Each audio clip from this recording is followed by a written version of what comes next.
بسم اللہ الرحمن الرحیم۔ دوستو، کیا آپ جانتے ہیں کہ رائے کے برابر تکبر رکھنے والے کا جنت میں داخلہ نہیں ہوگا؟ آئیے اس کے بارے میں آپ کو ایک حدیث مبارکہ سناتی ہوں۔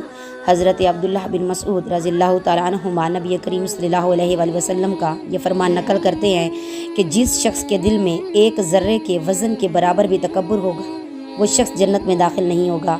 ایک شخص نے سوال کیا، انسان کی یہ خواہش ہوتی ہے اس کا لباس عمدہ ہو، اس کے جوتے بہترین ہوں؟ وہ آپ علیہ السلام نے جواب دیا، بے شک اللہ تعالیٰ جمیل ہے اور جمال کو پسند کرتا ہے۔